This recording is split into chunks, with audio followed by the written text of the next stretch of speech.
Even more important is it in this era, when ordinary people with knowledge and genuine engagement try to gather via the internet and help to scrutinize, share information, and investigate circumstances that happen in the world.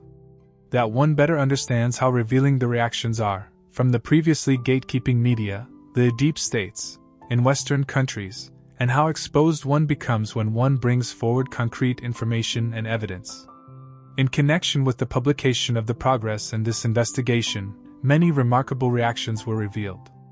First, the information was presented in document form, and then 3 years back, in video format on a channel on YouTube, with parallel activities in many Swedish forums.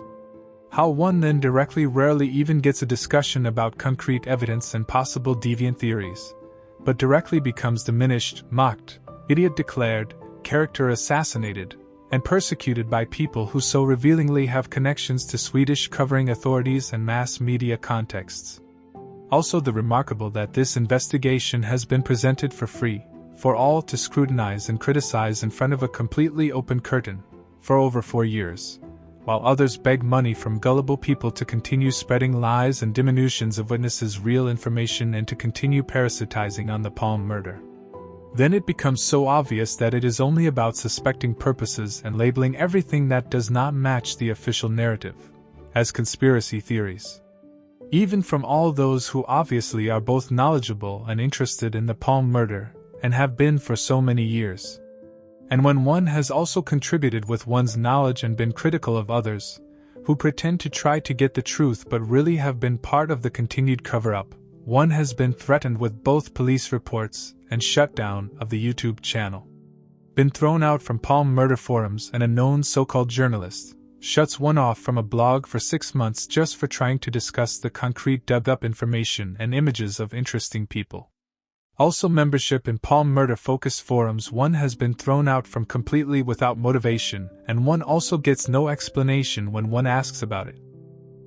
Instead, the deliberate deception against the truth-seeking people has become a parasitizing economically lucrative industry with books, films, documentaries, podcasts, YouTube channels where society supports and notices all different types of homemade narratives and disinforming novels, to continue selling and earning money on this Swedish tragic event. When Sweden forever lost its innocence, an admirable innocent naivety. And for the cheek-kissing in the establishment who participated in the continued cover-up around it, both prizes and medals from the king are cashed in on a conveyor belt, while the population continues to be kept unaware in the dark, and at regular intervals just offered yet another new lone man to relate to.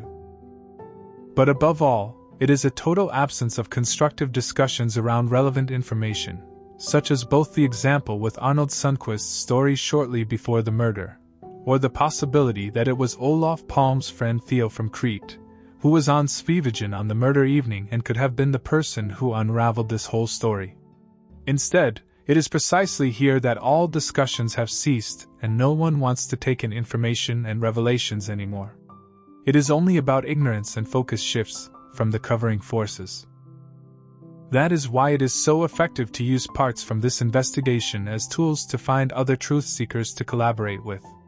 If one does not have an opinion about Arnold's story, even can have been the basis for what a month later happened on Sveavägen, it says a lot.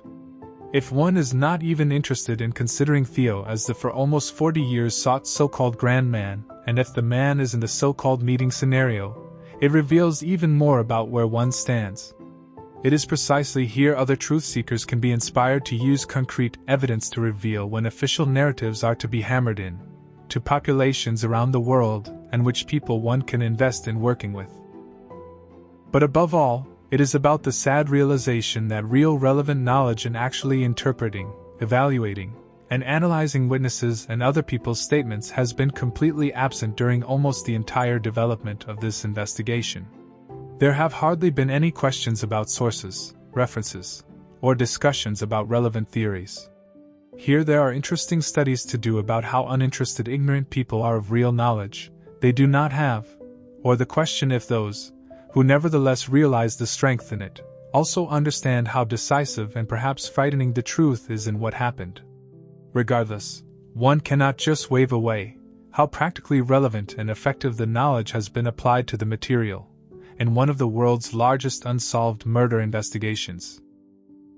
Of course, there are also naive people, especially in Sweden, who have difficulty taking in that state television already days after the murder would have been involved in diminishing the most reliable witnesses' information about two men in dark coats who left the place tunnel gated in, or that the same television would be involved in luring witnesses into the investigation, to be controlled and silenced by Swedish authorities. But when this thought has fallen into place, there is no longer any return. Then the insight, knowledge, experience, and knowledge that it actually happened has forever become part of how critical one should be to the future's brainwashing propaganda regardless of where it comes from. It becomes a form of public education based on historical experiences. In many of the affected people's tragic life destinies, there are also more important information to weigh into the whole in the cover-up. This entire investigative journey is well documented for all to take part in material on the YouTube channel since several years back. And today it is very easy to translate speech and documents between different languages without major efforts. And to finally deepen into the revealing information to understand, evaluate, and get confirmed that the answers to a cover-up can be very specified in threats and reactions from involved people, we return to the parliamentarian and his digging friends. As an example, Jerry Martinger refused to stop digging into circumstances around the murder and in the very powerful and legally abusive threats that were conveyed to people one wanted to scare, threaten, and silence. There were also revealing formulations that ring in what really happened. We have in concrete and police-reported seriously meant messages been able to read formulations like, "What do you think you will succeed with? Getting the truth out? No you! Ha ha ha! It is not always best that the truth comes out, namely. It can actually be more important that a parliamentarian disappears if he knows too much. How the hell do you think it would be in Sweden if the information he provided would take hold? How do you think it would look then? Who would then regard Sweden as a rule of law state?" Also another person who got this. "No, talk your way out of this whole shit if you can. The best you can do now is to shut down your entire operation.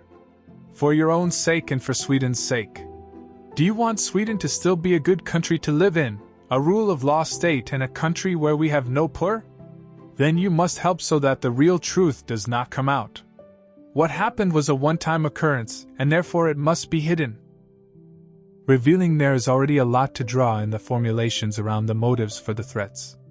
That it is about a one-time occurrence, and that getting the truth out is not always the best, even so grossly, that a person can disappear to continue covering up the circumstances. It is also very revealing to hide Swedish authorities' abuses and how people would lose trust in Sweden, as a rule of law state.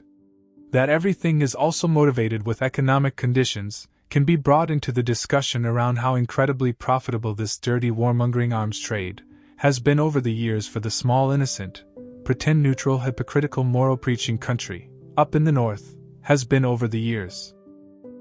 It is in this almost basic human context the true picture of this long since thoroughly corrupt country Sweden, with a completely deceived and naive brainwashed population, must come to an end, and that the truth finally gets to come to the surface.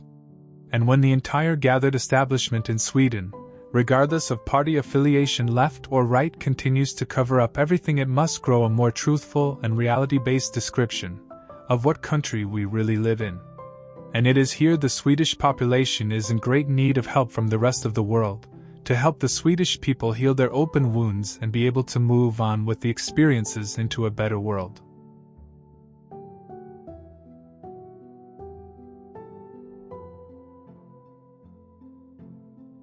As surely most understand from the multi-year careful, serious, engaged, and knowledge-based work that has been the basis for this private investigation and this summarizing film, there is no longer any possibility that representatives of the Swedish establishment, in the form of politicians, authorities, or media, will do anything to bring revelations of those brought up in the film. They have long been involved in the cover-up, or involved in the culture of silence around it. What the Swedish population now places its last hope in is that the outside world notices how the country Sweden has handled this event and how such an innocent country has deceived and committed a form of psychological abuse against its own population for decades by fake investigating a prime minister murder on the open street that is still an open wound for so many Swedes. And how we have been brainwashed into that anyone among ourselves in the population, or someone within our authorities, could be a prime minister murderer and then get away with it. How the world's attention around the case and the cover-up indirectly can put such demands on Swedish representatives that it is no longer interesting to tourists or do business with Sweden until this murder has been investigated once and for all. It is also about saving and in extension possibly protecting Sweden from further ruin that may be caused by Sweden becoming a thoroughly corrupt country in connection with the cover-up of the act against the Prime Minister. One could even rephrase what Holmer said about Swedish society changing fundamentally if the truth came out, to that Swedish society really did change fundamentally, precisely because the truth did not come out. Sweden became thoroughly corrupt and an easy blackmail target for malicious dark driving forces around the world. But perhaps Swedish representatives just think it is a possible negligible price in the very profitable economically lucrative branch where one trades in, through rotten and dirty arms deals, with other countries that definitely do not contribute to tensions in the world decreasing. Many Swedes do not want to contribute to dirty economic profitable warmongering export and rhetoric from all the Swedish political representatives. They also do not want to contribute to so many innocent young men dying as cannon fodder in completely unnecessary Western proxy wars.